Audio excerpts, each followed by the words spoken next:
রাসূলুল্লাহ, ইয়া হাবিবাল্লাহ, মায়ের নবী গো।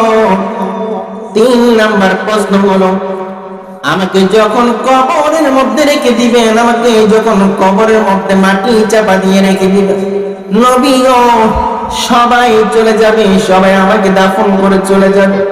ইয়া রাসূলুল্লাহ, দুনিয়ার জমিনের মধ্যে কোনো আবদার আমি খাদিজা করিনি। আমি 1 মণ নয়, 2 মণ নয়, 40 মণ স্বর্ণ নিয়ে আমি আপনাকে বিয়ে করেছি। নবী গো, এই স্বর্ণের খোঁটা আমি আপনাকে কোনোদিন দেই নাই। এত ধন সম্পদ নিয়ে আপনাকে বিয়ে করেছি, কোনোদিন আমি বলি নাই ইয়া রাসূলুল্লাহ, ইয়া হাবিবাল্লাহ, মায়ের নবী গো, এই মক্কা নগরী সব চাইতে বড় ব্যবসায়ী ছিলাম, সব চাইতে বড় ধনী লোক আমি খাদিজা ছিলাম গো নবীজি। কিন্তু আপনার ঘরের মধ্যে এসে আমি অনেক দিন না খেয়ে রয়েছি, আমি অনেক দিন আমার পেটের মধ্যে খাবার যাই নাই গো নবী গো। কোনদিন কোনো কিছু আপনার কাছে চাই নাই গো, আবদার করি নাই, বায়না করি নাই গো নবী। আজকে একটা বায়না করো ইয়া রাসূলুল্লাহ, কবরের মধ্যে যখন আমি খাদিজাকে দিয়ে দিই, নবী গো, দুনিয়ার সব মানুষ বিদায় হয়ে যেতে পারে, সব মানুষ চলে যেতে পারে, কিন্তু আমি খাদিজা আপনি নবীকে অনেক মহব্বত করি, অনেক ভালোবাসি নবী গো। আমি যতক্ষণ না পর্যন্ত মন করে নবীর সওয়াল জবাব আমি না দিব, ততক্ষণ পর্যন্ত আমি খাদিজার কবর থেকে আপনি যাবেন না। যিনি বলেন সুবহানাল্লাহ। আল্লাহ নবী সরকার ডেকে বলে, খাদিজা, খাদিজা, খাদিজা রে, আপনি কবরকে তো ভয় পান বুঝি? আরে খাদিজা, আমি ওয়াদা দিলাম, আমি রহমতের নবী, কোনদিন ওয়াদার খেলা আমি নবী করি নাই। আমি আজকে নবী ওয়াদা দিলাম রে, আপনি যেদিন পৃথিবীর জমিন থেকে বিদায় নিয়ে যাবেন, পৃথিবীর জমিন থেকে যেদিন আপনি ইন্তেকাল করবেন, আমি রহমতের নবী সরকারে দু আলম যতক্ষণ না পর্যন্ত আপনি মুনকার নাকিরের সওয়ালের জবাব না দিবেন, ততক্ষণ পর্যন্ত আপনার কবরের পাশে আমি নবী দাঁড়ায় থাকবো। সুবহানাল্লাহ। এই যুগের মুসলমান, আজকে আমরা সেই নবীর উম্মত হয়ে, সেই নবীর উম্মত হয়ে আজকে আমরা নবী চিনি না, সেই নবীর উম্মত হয়ে আমরা সেই নবীর উপরে দুরূদ পড়ি না, সালাম পড়ি না। কিন্তু কথা বলার মুসলমান, যে ব্যক্তি কবরকে ভয় পায়, হাসরকে ভয় পায়, ফুলসিরাতকে ভয় পায়, মিজানকে ভয় পায়, সেই অবশ্যই অবশ্যই পৃথিবীর জমিনের মধ্যে আমল এবং ইবাদতের মধ্যে মশগুল থাকে। কথা বলেন ঠিক না বেঠিক? নবীজির স্ত্রী আম্মা জান খাদিজাতুল কুবরা রাদিয়াল্লাহু তাআলা, তিনি আম্মা জান, তিনি আল্লাহ রাসূল সাল্লাল্লাহু আলাইহি সাল্লাম একদিন সফরের মধ্যে গেলেন। সফরের মধ্যে যাওয়ার পর আল্লাহ রাসূল সাল্লাল্লাহু আলাইহি সাল্লাম আমার বাড়ির মধ্যে ফিরে এসে দেখে রে, আম্মা জান খাদিজাতুল কুবরা রাদিয়াল্লাহু তাআলা আনহা, তিনার গায়ের মধ্যে একটি এমন পোশাক দেখা যায়, এই পোশাকটার মধ্যে এত তালি লাগিয়ে রেখেছে, এত সেলাই দিয়ে রেখেছে। আল্লাহর নবী জিজ্ঞেস করে, এ খাদিজা, আপনি কি এই জামাটা পরলেন? এই জামাটার মধ্যে এত তালি, আপনি যদি বলতেন আমি তো বাজার থেকে আপনার জন্য একটা সুন্দর কাপড় নিয়ে আসতাম। জোরে বলেন সুবহানাল্লাহ। আম্মা জান খাদিজাতুল কুবরা ডেকে বলে, ইয়া রাসূলুল্লাহ, ইয়া হাবিবাল্লাহ, মায়ের নবী গো, পৃথিবীর জমিনের মধ্যে আমি শাড়ি চাই না, আমি কোন জামা চাই না, কোন কাপড় চাই না গো নবী, আমি চাই গো নবীজি, আমি আপনার দোয়া চাই। আপনি নবী আমার জন্য দোয়া করবেন, এই দোয়ার কারণে আমি যেন কবর এবং হাসরে আমি বীরা হিসেবে পার হয়ে যেতে পারি। যেন বলেন সুবহানাল্লাহ। আল্লাহ নবী সরকার দু আলম দেখে বলে, খাদিজা, আপনার এই কথাটা আমি মানতে পারলাম না। আরে খাদিজা, আমি যখন আপনাকে বিয়ে করলাম, আপনি যখন আমাকে বিয়ে করলেন, আপনি এই মক্কা নগরীর সবচাইতে ধনী লোক ছিলেন, সবচাইতে ধন্যাত্ম লোক ছিলেন, সবচাইতে বড় ব্যবসায়ী ছিলেন। এর খাদিজা, আপনি আমাকে তখন বিয়ে করেছেন, আপনি আমাকে তখন বিয়ে করেছেন। বিয়ে করার পর এই পর্যন্ত আপনি কোনোদিন আমার কাছে একটা জামা চান নাই, একটা কাপড় চান নাই, একটা শাড়িও কোনোদিন চান নাই গো খাদিজা। কি জন্য চান নাই? আমি নবীকে আপনি একটু বলে দেন, জোরে বলেন সুবহানাল্লাহ। আম্মা জান খাদিজাতুল কুবরা রাদিয়াল্লাহু তাআলা কাকে বলে, ইয়া রাসূলুল্লাহ, ইয়া হাবিবাল্লাহ, মায়ের নবী গো, নবী গো, আমি এই জন্য চাই না, আমি আপনার কাছে তিনটা প্রশ্ন করব। কয়টা প্রশ্ন? আমি আপনার কাছে তিনটা প্রশ্ন করব, আপনি বলেন আমার এই তিনটা কথা রাখবেন, এই তিনটা কথার জবাব দিবেন। বলে খাদিজা এই পর্যন্ত কত সোনা গহনা নিয়ে আমি মুহাম্মদ সাল্লাল্লাহু আলাইহি সাল্লামকে বিয়ে করেছো, কোনোদিন কিছু চাও নাই। খাদিজা রে, ওয়াদা দিলাম তুমি যা চাইবা আজকে আমি তাই তোমাকে দিব। জোরে বলেন সুবহানাল্লাহ।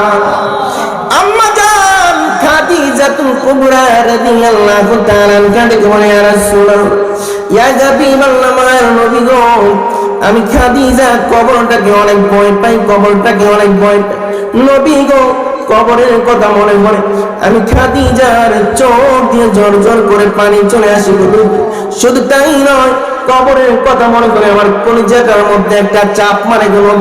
এই কবরের মধ্যে আমি যদি ইন্তেকাল করি গো, আমি যদি মরে যাই, এই কবরটার মধ্যে কিভাবে থাকবো, কেমনে থাকবো?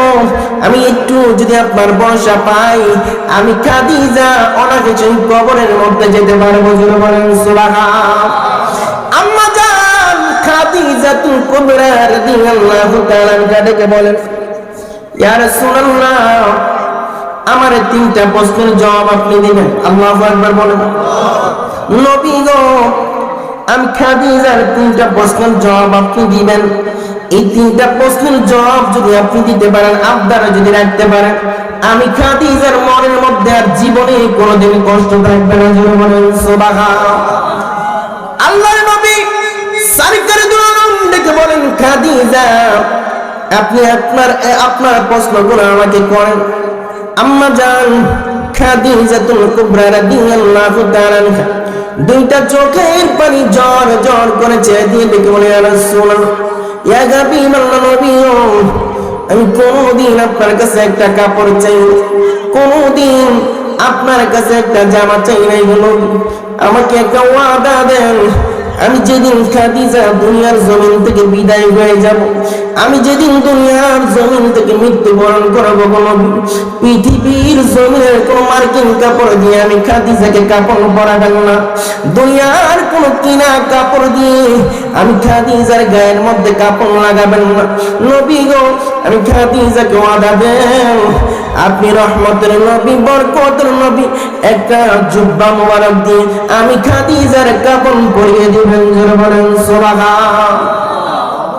আল্লাহ রাসূল সরকারে দু আলম ডেকে বলে, খাদিজা, পৃথিবীর জমিনের মধ্যে আপনাকে বিয়ে করার পরে যে পর্যন্ত কোনোদিন একটা জামা চান নাই, কোনো কাপড় চান নাই, কোনো গহনা চান নাই, কোনো টাকা চান নাই, ধন দৌলত চান নাই। খাদিজা রে, আপনি প্রশ্ন, আপনার এই প্রশ্নটা আমি রাখলাম। আম্মা জান খাদিজাতুল কুবরা আবার ডেকে বলে, ইয়া রাসূলুল্লাহ, দুই নাম্বার প্রশ্ন, নবী গো, আমি কবরটাকে অনেক ভয় পাই, কবরটাকে অনেক ভয় পাই। আমি যেদিন কবরের মধ্যে আমি চলে যাব, কবরের জগতের মধ্যে যেদিন আমি চলে যাব, ইয়া রাসূলুল্লাহ, ওই কবরের মধ্যে আমি যেদিন চলে যাব, কবরটা আপনি খনন করবেন, কবরটা আপনি খনন করবেন, কবরটা খনন করার পর, গর্তটা করার পর আপনি রহমতের নবী, বরকতের নবী, ওই কবরের মধ্যে আপনি পাড়া দিবেন, পাড়া দিয়ে আপনি ওই কবরটার মধ্যে একটু শুইবেন, শোয়ার পরে একটু গড়াগড়ি করবেন, গড়াগড়ি করে আবার উপরের মধ্যে উঠে আসবেন। জোরে বলেন সুবহানাল্লাহ। ইয়া রাসূলুল্লাহ, প্রশ্ন আমি আপনাকে করবো, আমি খাদিজা আপনার কাছে আবদার রাখতে চাই।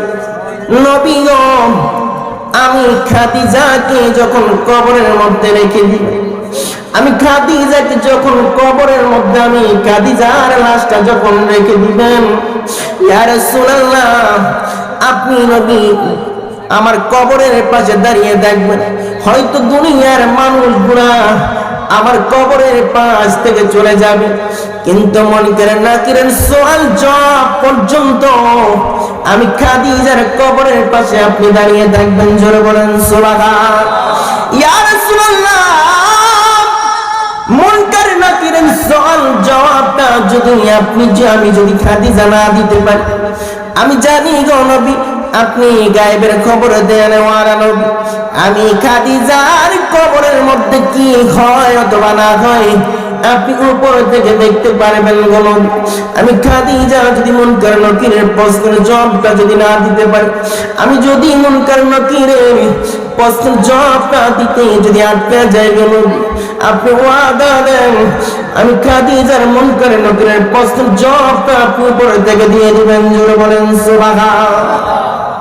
আল্লাহ নবী সরকারে দু আলম দেখে বলেন, ও খাদিজা আপনার এই কথাটা আমি রাখলাম, আপনার কথাটা আমি রাখলাম, ৩০টা প্রশ্নের জবাব আমি আপনার রাখলাম। আরে খাদিজা আমি জিজ্ঞেস করতে চাই গো খাদিজা, কি জন্য দুনিয়ার জমিনের মধ্যে এত দামি দামি কাপড় রয়েছে, আপনি আমি নবীর জুব্বা মোবারকটা আপনি চেয়েছেন, কি জন্য আমি নবীর জুব্বা মোবারক দিয়ে আপনার কাপড় পরাবো? আম্মা জান খাদিজাতুল কুবরা রাদিয়াল্লাহু তাআলা আনহা বলে, ইয়া রাসূলুল্লাহ নবী গো, ইয়া রাসূলুল্লাহ নবী গো, নবী গো, এই জন্য আপনার জুব্বা মোবারকটা আমি চাইলাম। আমি যদি আপনার জুব্বা মোবারকটা পরে যদি কবরের মধ্যে যেতে পারি গো নবী, আমার একটা আশা থাকবে, আমার একটা আকাঙ্ক্ষা থাকবে, আমার একটা নিয়ত থাকবে, যে জুব্বা মোবারক আমি খাদিজার গায়ের মধ্যে থাকবে, আমার বিশ্বাস, আমার ইখলাস, কোনদিন এই কাপড়ের মধ্যে আমার বডির মধ্যে জাহান্নামের আগুন স্পর্শ করতে পারবে না। জোরে বলেন সুবহান। ইয়া রাসূলুল্লাহ, এই জন্য আপনার জুব্বা মোবারকটা আমি চাইলাম। আপনার এই জুব্বা মোবারকটা যদি আমি খাদিজার গায়ের মধ্যে থাকে, দুনিয়ার কোন আগুন তো দূরের কথা, জাহান্নামের আগুন পর্যন্ত আমি খাদিজার গায়ের মধ্যে স্পর্শ করতে পারবো না। জোরে বলেন সুবহান। আল্লাহু আকবার বলেন। আম্মা জান খাদিজাতুল কুবরা রাদিয়াল্লাহু তাআলা ডেকে বলেন, এ খাদিজা, ২ নাম্বার আপনি প্রশ্ন করলেন, আমি কবরটা খনন করে এই কবরের মধ্যে আমি আবার নামবো, নেমে একটু গড়াগড়ি করবো, কি জন্য আপনি গড়াগড়ির কথা বললেন? হাকিকতটা ভেঙে বলেন। আম্মা জান খাদিজাতুল কুবরা রাদিয়াল্লাহু তাআলা ডেকে বলে, ইয়া রাসূলুল্লাহ, মায়ের নবী গো, যে কবরটা মধ্যে আপনি গড়াগড়ি করবেন, যে কবরটার মধ্যে আপনি নবী কদম মোবারক রাখবেন, আমার বিশ্বাস গো নবী, ওই কবরের মধ্যে দুনিয়ার কোন সাপ বিচ্ছু তো আসার দূরের কথা, জাহান্নামের কোন সাপ বিচ্ছু আমি খাদিজার কবরের মধ্যে আসতে পারবে না। জোরে বলেন সুবহান। একজনে প্রেমিকা ছিল গো সোনার মদিনায়, একজন প্রেমিকা ছিল সোনার মদিনায়, একজন প্রেমিকা ছিল সোনার মদিনায়। নাতে রাসূল বলতে খারাপ লাগে? আরো জবান করে বলেন। নাতে রাসূল বলতে পুলিশে ধরবো? গুলি করে দিব? তো আস্তে আস্তে নাতে রাসূল পড়েন। নাতে রাসূল তো ইমানদারের মুমিনের আত্মার খোরাক, কথা বলেন ঠিক কিনা? এই নাতে রাসূল পড়লে ইমানদারের ইমান তাজা হয়, কথা বলেন ঠিক কিনা? নবীর মোহাব্বত নিয়ে নাতে রাসূল পড়তে রাজি আছি কিনা? আর জবান খুলে বলেন আছি কিনা? আমার একজন মেহমান এসেছে, উপরে চলে আসেন, হুজুরকে নিয়ে আসেন। আমার বন্ধুরা, বাবারা, নবীর পক্ষে নাতে রাসূল বলবো, দুনিয়ার কাউকে ভয় পেয়ে লাভ আছে? কথা বলেন। এই দুনিয়ার মানুষকে যদি আপনি ভয় পান, দুনিয়ার মানুষ দুনিয়াতে কিছু করতে পারবে কিন্তু কবরে, হাসরে, ফুলসিরাতে, মিজানে, হাসরের ময়দানে কোনো উপকার করতে পারবে? কথা বলেন। কিন্তু আল্লাহ রাসূল দুনিয়া এবং আখিরাত সব জায়গার মধ্যে উম্মতের জন্য সুপারিশ করতে পারবে। তাহলে সেই নবীর পক্ষে নাতে রাসূল বলা দরকার আছে না? আর জবান করে বলা আসেনি? একজন প্রেমিকা ছিল গো সোনার মদিনা, একজন প্রেমিকা সোনার মদিনা, আর যার প্রেমেতে মজনু হলো স্বয়ং রাব্বানা। একজন প্রেমিকা সোনার মদিনা, একজন প্রেমিকা ছিল গো সোনার মদিনা, একজন প্রেমিকা সোনার মদিনায়। আমার নবী নূরে গো নবী,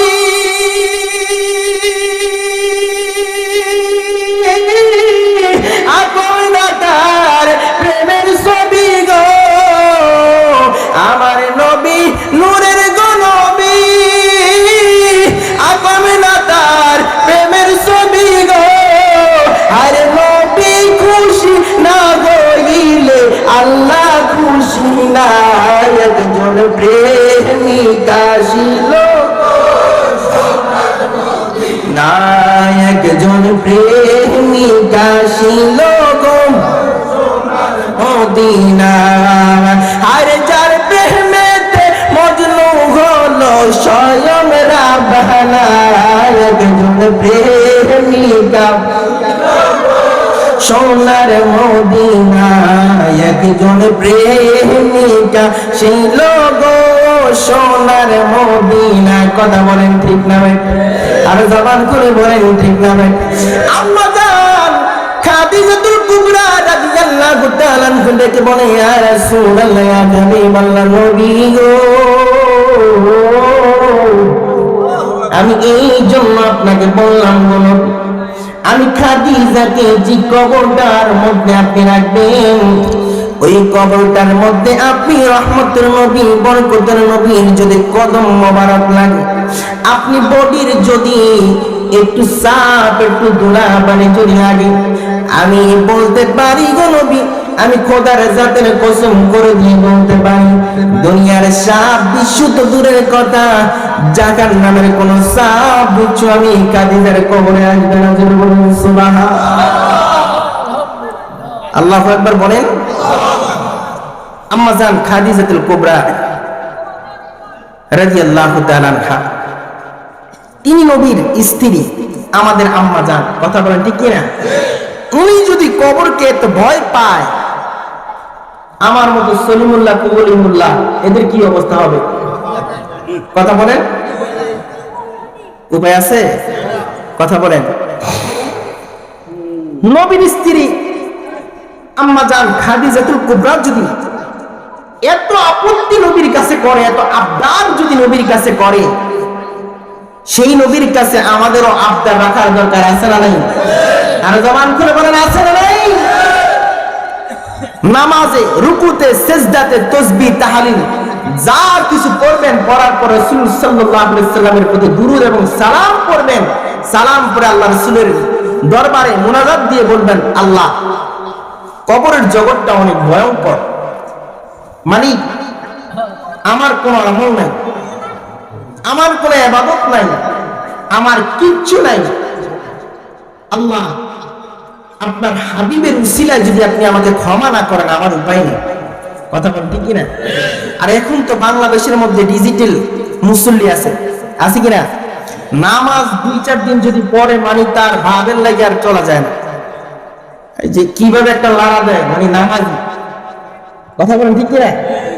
2-4 দিন 2-4 মাস কেউ যদি নামাজ পড়ে, নতুন নামাজি দেখবেন মাঝে মাঝে নামাজ পড়ে ভাববে লয় আলাদা, আল্লাহর ওলি হয়ে গেছে। আসলে যে সত্যিকারী নামাজি আল্লাহ ওয়ালা, আল্লাহ ভয় যার ভিতরে আছে, সে কি ভাব নিবে? কথা বলেন, ভাব নিবে? সেই আল্লাহ বলেন, আমার এক উস্তাদের কাছে শুনেছি, যার ভিতরে যত এলেম, যার ভিতরে যত মধু, যার ভিতরে যত জ্ঞান, সে তত বিনয়ী হয়। কি হয়? কথা বলেন না? বিনয়ী হয়। যেমনি প্র্যাকটিক্যাল বুঝিয়ে দিলেন, একটা বড়ই গাছ, একটা আপেল গাছ, একটা কমলা গাছ, যেটার মধ্যে বেশি ধরবে ফল, এটা দেখবে আস্তে ঝুঁকে যাবে। কথা বলেন ঠিক কিনা? যে ফল গাছটার মধ্যে ফল বেশি ধরে, এটা কি আমরা দাঁড়ায় থাকে না ঝুলে থাকে? কথা বলেন। তেমনি ভাবে দুনিয়ার যদি কোনো ব্যক্তির যদি এলেম যদি বেশি হয়, জ্ঞান যদি বেশি হয়, সে যদি আল্লাহ বিরু হয়, আল্লাহ ওয়ালা হয়, ওলি প্রেমিক হয়, নবী প্রেমিক হয়, সে মাথা উঁচু করে কথা বলবে না, মাথা, কথা বলেন ঠিক না ভাই ঠিক? আর এখন নামাজ পড়ে রাস্তা দিয়ে আরেকজনকে লজ্জা দিতে যায়, তুই তো নামাজ পড়স না বেটা, তোর বাপও নামাজ পড়ে না। কথা বলেন ঠিক কিনা? কিন্তু আম্মা জান খাদিজাতুল কুবরা দেখেন, এত নামাজি ছিলেন, এত আল্লাহওয়ালা ছিলেন, তারপরে তিনি কি করলেন? আল্লাহর নবীর কাছে আবদার জানিয়েছেন, ইয়া রাসূলুল্লাহ এই কাজগুলো আপনি করবেন, কারণ আমি কবরকে অনেক ভয় পাই। আল্লাহু আকবার বলেন। আমি কি পাই? কবরকে অনেক ভয় পাই। 3 নাম্বার প্রশ্ন কি করছে মনে আছে? আম্মা জান খাদিজাতুল কুবরা রাদিয়াল্লাহু তাআলা আনহা ডেকে বলে, ইয়া রাসূলুল্লাহ, ইয়া হাবিবাল্লাহ, মায়ের নবী গো, নবী গো, 3 নাম্বার প্রশ্ন হলো, আমাকে যখন কবরের মধ্যে রেখে দিবেন, আমাকে যখন কবরের মধ্যে মাটি চাপা দিয়ে রেখে দিবেন, নবী গো, সবাই চলে যাবে, সবাই আমাকে দাফন করে চলে যাবে। ইয়া রাসূলুল্লাহ, দুনিয়ার জমিনের মধ্যে কোনো আবদার আমি খাদিজা করিনি। আমি 1 মণ নয়, 2 মণ নয়, 40 মণ স্বর্ণ নিয়ে আমি আপনাকে বিয়ে করেছি। নবী গো, এই স্বর্ণের খোঁটা আমি আপনাকে কোনোদিন দেই নাই। এত ধন সম্পদ নিয়ে আপনাকে বিয়ে করেছি, কোনোদিন আমি বলি নাই। ইয়া রাসূলুল্লাহ, ইয়া হাবিবাল্লাহ, মায়ের নবী গো, এই মক্কা নগরী সব চাইতে বড় ব্যবসায়ী ছিলাম, সব চাইতে বড় ধনী লোক আমি খাদিজা ছিলাম গো নবীজি। কিন্তু আপনার ঘরের মধ্যে এসে আমি অনেক দিন না খেয়ে রয়েছি, আমি অনেক দিন আমার পেটের মধ্যে খাবার যাই নাই গো নবী গো, কোনদিন কোনো কিছু আপনার কাছে চাই নাই গো, আবদার করি নাই, বায়না করি নাই গো নবী। আজকে একটা বায়না করলাম, ইয়া রাসূলুল্লাহ, কবরের মধ্যে যখন আমি খাদিজাকে দিয়ে দিই, নবী গো, দুনিয়ার সব মানুষ বিদায় হয়ে যেতে পারে, সব মানুষ চলে যেতে পারে, কিন্তু আমি খাদিজা আপনি নবীকে অনেক মহব্বত করি, অনেক ভালোবাসি। নবী গো, আমি যতক্ষণ না পর্যন্ত মন করে সওয়াল জবাব আমি না দিব, ততক্ষণ পর্যন্ত আমি খাদিজার কবর থেকে আপনি যাবেন না। যিনি বলেন সুবহানাল্লাহ। আল্লাহর নবী সরকার ডেকে বলে, খাদিজা, খাদিজা, খাদিজা রে, আপনি কবরকে তো ভয় পান বুঝি? আরে খাদিজা, আমি ওয়াদা দিলাম, আমি রহমতের নবী, কোনদিন ওয়াদার খেলা আমি নবী করি নাই। আমি আজকে নবী ওয়াদা দিলাম রে, আপনি যেদিন পৃথিবীর জমিন থেকে বিদায় নিয়ে যাবেন, পৃথিবীর জমিন থেকে যেদিন আপনি ইন্তেকাল করবেন, আমি রহমতের নবী সরকারে দু আলম যতক্ষণ না পর্যন্ত আপনি মুনকার নাকিরের সওয়ালের জবাব না দিবেন, ততক্ষণ পর্যন্ত আপনার কবরের পাশে আমি নবী দাঁড়ায় থাকবো। সুবহানাল্লাহ। রহমতে আলম নবী, নূরে মুজাসসাম, বলেন রহমতে আলম নবী, সাহাবীরা আতর বানাই ওই নবীজির ঘাম, বলেন সাহাবীরা ওই নবীজির ঘাম, বলেন রহমতে আলম নবী, নূরে মুজাসসাম, বলেন রহমতে আলম নবী, সাহাবীরা আতর বানাই ওই নবীজির ঘাম, বলেন সাহাবীরা বানাই ওই নবীজির গাম। চিনো জানো মানো কেমন আমার নবীজি, জাগার পাগল চন্দ্র সূর্য তারকারাজি। কথা বলেন ঠিক কিনা? ওরে চিনো জানো মানো কেমন আমার নবীজি, জাগার পাগল চন্দ্র সূর্য তারকারাজি। তারকারাজি বলেন রাধার পাগল চন্দ্র সূর্য তারকারাজি বাজার আরো শুনবানি সুন্দর কাহিনী বলেন আরো শুনবানি সুন্দর কাহিনী জান্নাতের রুমি রুমি লেখা নবীর নাম বলেন জান্নাতের রুমি রুমি লেখা নবীর নাম রহমতে আলম নবী নূরে মুজাসসাম বলেন রহমতে সালাম সাহাবীরা আতর বানাই ওই নবীজির ঘাম বলেন সাহাবীরা ওই নবীজির গাম উস্তুনে গান্নানা একটি খেজুর গাছের নাম যাকে ধরে খুতবা দিতে রাসূলে আকরাম কথা বলেন ঠিক কিনা আরে উস্তুনে গান্নানা একটি খেজুর গাছের নাম যাকে ধরে খুতবা দিতেন রাসূলে আকরাম বলেন যাকে ধরে খুতবা দিতেন রাসূলে আকরাম গাছটি নবীর বিরহে কাঁদিতে রহে বলেন নবীর বিরহে কাঁদিতে রহে হত বাক হইলেন শত সাহাবায়ে কেরাম রহমতে আলম নবী নূরে মুজাসসাম বলেন রহমতে নূরে মুজাসসাম সাহাবীরা আতর বানাই ওই নবীজির ঘাম বলেন সাহাবীরা ওই নবীজির ঘাম এ যুদ্ধ মুসলমান আমার নবীর ঘাম মোবারক কেমন রে যেই নবীর ঘাম মোবারক যদি বের হয় নবীজির ঘাম মোবারক বের হওয়ার সাথে সাথে আমার নবীর স্ত্রীরা আম্মা জানেরা আমার নবীর সাহাবীরা নবীজির ঘাম পুরাতে রেখে দিতেন এত সুগন্ধি এত সুগন্ধি এত সুগন্ধি এত মেশক অম্বরের চাইতে সুগন্ধি সাহাবায়ে কেরাম বলে এত সুন্দর আতর খুশবু আমরা কোনোদিন দেখি নাই জোরে বলেন সুবহানাল্লাহ আরে নবীজির এই আতর মোবারক নবীজির এই ফসিনা মোবারক নবীজির গাম মোবারক গুলো আমরা কি করতাম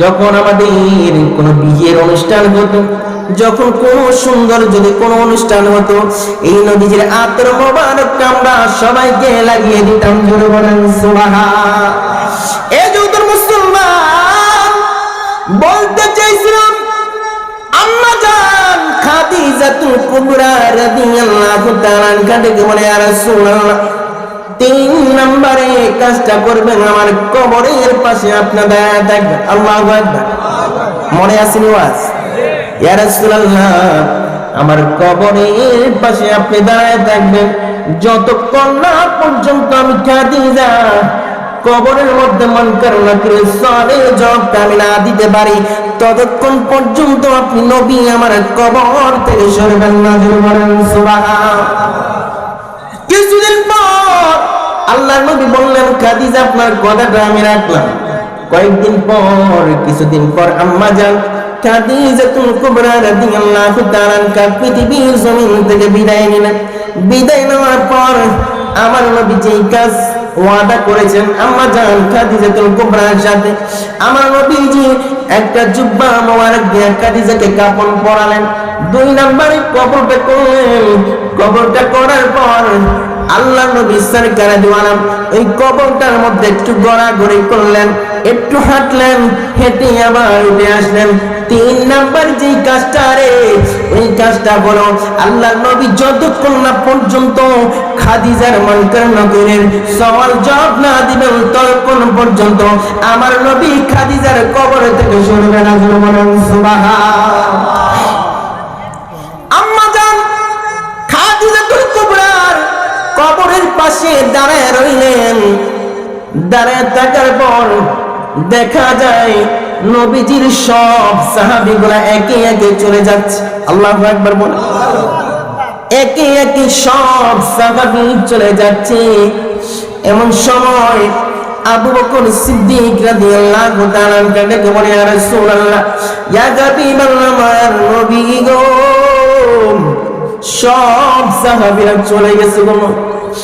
আপনি দীর্ঘ সময় এই খাদিজার কবরের পাশে আপনার দাঁড়ায় রইলেন।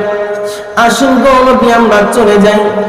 আমার নবী দেখে বলে, আরে আবু বকর, আমি চলে যাওয়ার কথা তোমরা বলো। এই খাদিজা ইসলামের জন্য, কোরআনের আইন বাস্তবায়ন করার জন্য আমি নবীর পক্ষে যতটা উপকার করেছে, আমার বিপদের সময় যে উপকার করেছে, আমার লাঞ্ছনার সময় যে উপকার করেছে, এই উপকার কোনদিন ভোলার মতো নয়। এর আবু বকর, আমি খাদিজার কবরের পাশে দাঁড়ায় থাকি যতক্ষণ না পর্যন্ত খাদিজার মুনকার নাকিরের সওয়াল জবাব আমি না দিব, ততক্ষণ পর্যন্ত আমি খাদিজার কবর থেকে সরব না। এই চাঁদপুরের সুন্নি জনতা, আমি আপনাদের কাছে জানতে চাই, যেই কবরের পাশে রহমতের নবী, বরকতের নবী দাঁড়া থাকে, ওই কবরের পাশে দুনিয়ার কোন ফেরেশতা আসতে পারেনি। মুনকার নকিরাই বলি, কথা কয় না? আমার নবী খাদিজাতুল কুবরা রাদিয়াল্লাহু তাআলা কবরের পাশে দাঁড়ায় রইলেন, কোন মুনকার নকির আসে সওয়াল জবাব করে না, ফেরেশতা পর্যন্ত আসে না। আমার নবী দীর্ঘ সময় দাঁড়ায় রইলেন। দাঁড়ায় থাকতে তাকে পাওটা ফলে যাচ্ছে। এমন সময় আবু বকর ডেকে বলে, ইয়া রাসূলুল্লাহ, পাওটা তো ফলে গেল, দীর্ঘ সময় হয়ে গেল। বলে, না না, আমি যাব না যতক্ষণ না পর্যন্ত খাদিজার কবরের মধ্যে মুনকার নাকির সওয়াল জবাব না করবে, ততক্ষণ পর্যন্ত আমি কিয়ামত হয়ে গেল ওই খাদিজার কবর থেকে সরব না। বলেন সুবহানাল্লাহ। এমন সময় আল্লাহ পাক রব্বুল আলামিন জিবরাইলকে আদেশ করলেন, জিবরাইল রে, আমার বন্ধুত্ব ভালোবাসার জন্য খাদিজার প্রেমে বিভোর হয়ে খাদিজার কবরের পাশে দাঁড়ায় রয়েছে, কিন্তু আমার হাবিবুল্লাহকে গিয়ে বলে দে, আমার নবীকে বলে দে, ওই খাদিজা এমন মহিলা, ওই খাদিজা এমন মানুষ, যেই খাদিজার মুনকার নাকিরের সওয়াল জবাব দুনিয়ার জমিনের মধ্যে হবে না, দুনিয়ার জমিনের মধ্যে মুনকার নাকিরের সওয়াল জবাব দেব না। ওই খাদিজার মুনকার নাকিরের সওয়াল জবাব আমি আল্লাহ পাক রব্বুল আলামিন স্বয়ং আমি আল্লাহ নিয়ে নিয়েছি। বলেন সুবহানাল্লাহ। আর জোরে বলেন। আল্লাহ পাক রব্বুল আলামিন বলেন, এই জিবরাইল, যা যা আমার বন্ধুর কাছে গিয়ে বলে দে, কানে কানে বলে দে, আমার বন্ধু যেন বাড়িতে চলে যায়। এই খাদিজার কবরের মধ্যে ভয় নাই, হাসরে ভয় নাই, মিজানে ভয় নাই, ফুলসিরাতে ভয় নাই। কারণ হলো এই খাদিজা আপনি নবীকে যেমন ভালোবেসেছে, এই খাদিজা আপনার ইসলামের জন্য, আপনি নবীর কোরআনের আইন বাস্তবায়ন করার জন্য, হাদিসের আইন বাস্তবায়ন করার জন্য তার ধন সম্পদগুলা বিলীন করে দিয়েছে। কোনদিন আমার নবীকে কোনদিন বলে নাই, এ মুহাম্মদ সাল্লাল্লাহু আলাইহি সাল্লাম, আপনাকে এত ধন সম্পদ দিলাম, কোনদিন তো আমাকে একটা কাপড় দেন নাই, একটা জামা দেন নাই। এইরকম ধরনের কথা আমার খাদিজা কোনদিন বলে নাই। এই জন্য খাদিজার প্রত্যেকটা ইবাদত আমি কবুল করলাম, প্রত্যেকটা দান কবুল করলাম। আর খাদিজার মুনকার নাকিরের সওয়াল জবাব স্বয়ং আমি আল্লাহ দিয়ে দিয়েছি। জোরে বলেন সুবহানাল্লাহ। আর জোরে বলেন সুবহানাল্লাহ। আল্লাহ পাক রব্বুল আলামিন দুনিয়ার মানুষের মুনকার নাকিরের সওয়াল জবাব ফেরেশতারা নাই। কথা বলেন, হ্যাঁ? কিন্তু খাদিজা কেমন মহিলা, কেমন মেয়ে, কেমন মা, যার মুনকার নাকিরের সওয়াল জবাব কবরের মধ্যে হয় নাই, স্বয়ং আল্লাহ পাক রব্বুল আলামিন নিয়েছেন। আল্লাহ নিজে ফেরেশতাদেরকে দিয়ে দিয়েছেন। সুবহানাল্লাহ বলে। ওইরকম খাদিজাতুল কুবরা রাদিয়াল্লাহু তাআলা আনহার মতো হওয়ার দরকার আছে না নাই? আর জবান করে বলেন, আছে না নাই? এখন আমাদের যে মা বোনরা আছে, এই মা বোনরা কি আম্মা জান খাদিজাতুল কুবরার মতো না অন্যদের মতো? কথা কয় না। দৌড়ে গয়না বাড়িতে গেলে শেষবো আবার তুমি আগে তোমার কণ্ঠ শুনছি, তুমি একদিন সবার আগে কইছো আমি আম্মাজান খাদিজাতুল কুবরার মতো, আসো তোমার বাদ বন্ধ, কথা কোন ঠিক কি না? কিন্তু আম্মাজান খাদিজাতুল কুবরার মতো যদি হয় দুনিয়া এবং আখিরাত কল্যাণকর, কথা বলেন ঠিক কি না? এই জন্য আল্লাহ পাক রব্বুল আলামিন বলেছেন মা বোনেরা জান্নাতে যাওয়া অতি সোজা, অতি সোজা, একবারে সোজা। কিন্তু আমরা তো পর্দা করি না, নামাজ পড়ি না, রোজা রাখি না, স্বামীর কথা শুনি না, এরকম মহিলা আসেনি, কথা কয় না? আছে। দেখেন আম্মা জান খাদিজাতুল কুবরা আল্লাহ রাসূলকে কত ধন সম্পদ দিয়ে দিয়েছেন। কোনদিন বলছে এই আমি এত ধন সম্পদ দিছি তোমার, তুমি আমার একটা কাপড় দাও না, একটা চোপড় দাও না, কিছু দাও না, এমন শুরু করছো কি লেগে? আর আমাদের দেশের মহিলারা অথবা শ্বশুর বাড়ি থেকে যদি একটু কিছু পাঠায়, পাঠায় না বিয়ের সময়, হ্যাঁ একটা ফ্রিজ পাঠায়, একটা খাট পাঠায় বাপের বাড়ি থেকে, পাঠায় কিনা? কথা কয় না। এখন আমরা পাঠায় মনে মনে করে মনে যৌতুকের ওয়াজ করবো না, যৌতুকের ওয়াজ করতাম না, এটা আমার সাবজেক্ট না। এমনিতে বিয়ার সময় কিছু গিফট পাওয়া যায় কিনা শ্বশুর বাড়ি থেকে? না চাইলে অনেক সময় দেয়, দেয় কিনা? তো দেওয়ার পরে পরিস্থিতি কি হয় আপনাদেরকে বলি, সত্য কথা বলবেন, বলবেন তো? 2-4 দিন যাওয়ার পরে যখন ঝগড়া লাগে, কি লাগে? কথা কয় না? ঝগড়া লাগার পরে এই গোলামের প্রতি খাট আমার বাপের বাড়ি থেকে আনছে, এই ফ্রিজ আমার বাপের বাড়ি থেকে আনছে, ওই সোফা বাপের বাড়ি থেকে আনছে, এটার মধ্যে ঘুমাইবি না, কথা বলেন ঠিক না? কিন্তু আম্মা জান খাদিজাতুল কুবরা রাদিয়াল্লাহু তাআলা আনহা পৃথিবীর সব ধন সম্পদ দিয়ে দিয়েছেন, ছিঁড়া জামা গায়ে দিয়েছিলেন, তারপর আল্লাহ রাসূলকে কোনোদিন বলে না ইয়া রাসূলুল্লাহ আমার জামাটা তো ছিঁড়া, একটা জামা দেন, বলছে? তো তার জবাব আল্লাহ দিত না, আমরা বড় জবাব দিব, কথা কয় না?